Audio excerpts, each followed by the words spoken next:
Hello again, everyone. Edwin Leonard back once again. In this YouTube astrological segment, I'm going to be dissertating and talking about the moon transiting the second house in a natal chart. Now, on average, the moon will traverse a house for about 2 1/3 days. Um, an average house size is 30 degrees.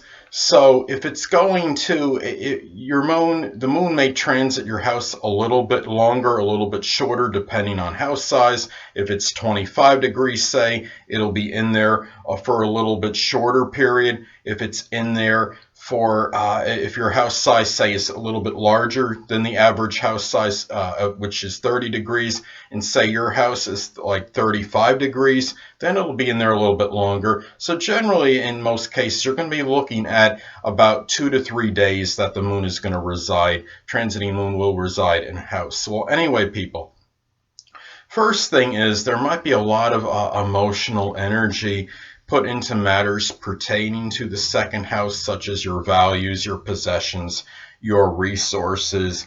It could indicate that you might have more sensitivity regarding resources, possessions, and income generated.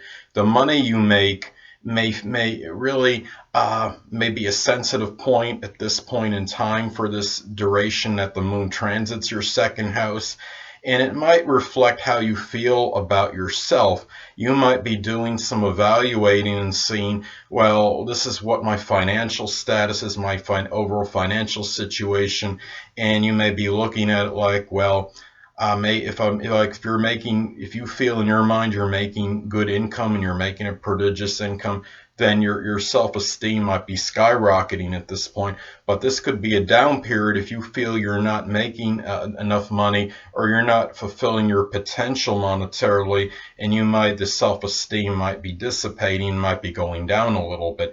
And also, there might be more of a stronger need to nurture your possessions and take care of them at this point in time. And really, this could be an emphasis on how secure you are from an emotional standpoint. And you may be more emotionally expressive in matters that are connected with your income generated. Whatever you're doing now in terms of like generating income, you might be expressing a little bit more emotion during this period than you ordinarily would. So, and it could indicate maybe a small financial fluctuation during this period that the moon is transiting your second house as well. And you might be more sensitive regarding matters connected with self-esteem and self-worth at this point in time. And the thing about it is, you look at this too, and your positive and negative feelings you might be experiencing may be predicated, as I stated before, regarding your financial situation. And if your situation is auspicious, then the self-esteem and self-worth could be very good. But if it's the opposite, and your financial situation isn't as good, then you may not feel, as far as your self-esteem and self-worth goes, may not be as good.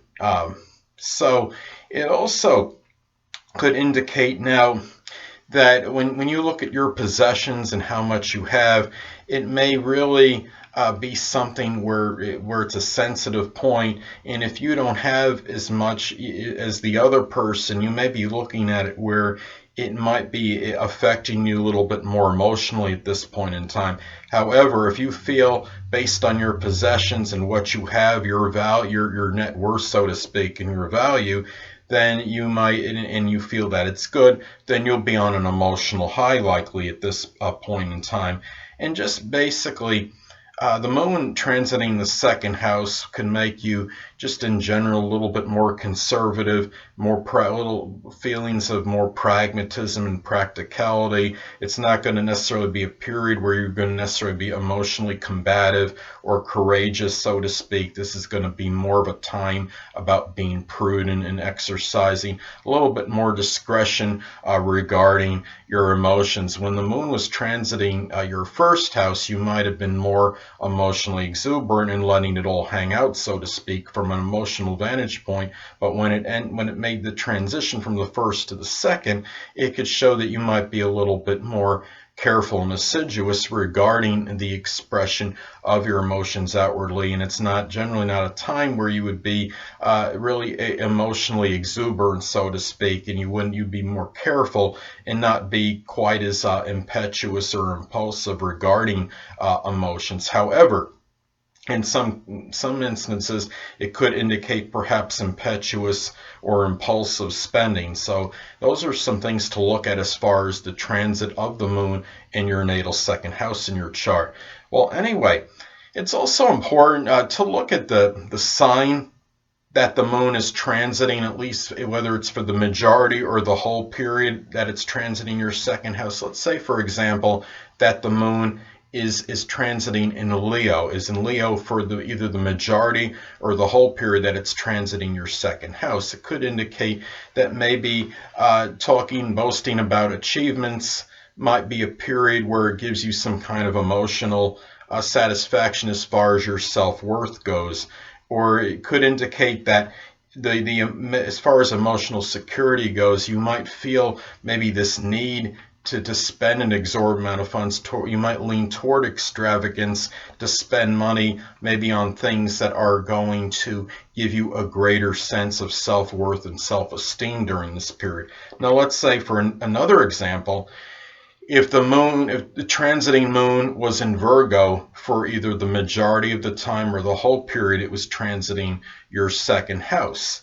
Well, this could be almost the opposite of the Leo thing. Could be something where you may maybe perhaps doing something as far as saving money and being more cautious and prudent and frugal regarding matters that are monetary might make you feel a little more emotionally secure during this period, or maybe spending money on Virgo-like items such as items, health products, might give some more emotional security during this brief period that the moon is in your second house. So anyway, it's also important to look at the aspects that are made during the time that the moon is transiting your natal second house. So anyway, I'll give a couple examples. Let's say, for example, that the moon transiting your second house is making a square in conjunct or opposition to your natal Jupiter. Well, this could indicate perhaps some distorted maybe feelings of exuberance, or going back and forth with being overly optimistic or overly pessimistic, perhaps in regards to feeling that emotional security in the second, as far as the moon in the second house goes. Now, another example, let's say that transiting moon is making a sextile or trine to your natal Mars. This could be a positive period, perhaps for perhaps having putting that emotional energy perhaps into and having good instincts about maybe something that's connected with initiating something with enterprise, embarking on a new project, as this could maybe give some positive feelings of self-esteem and self-worth during this period and making you feel emotionally secure. Well, anyway, people, that'll conclude this YouTube astrological segment for the moon transiting the second house in a natal chart. And stay tuned next time, where I'll be dissertating and talking about the moon transiting the third house in a natal chart. Two things I want to get with you on before I head out. Firstly, the stars may impel but do not compel. And secondly, never isolate any single astrological element, aspect, planetary placement, position, configuration, influence, or what have you, and make an analysis of a person, astrologically speaking, based on this alone. Because astrologically speaking, the person is the sum of all their components in their natal chart, and not just one. Until next time, people, stay well.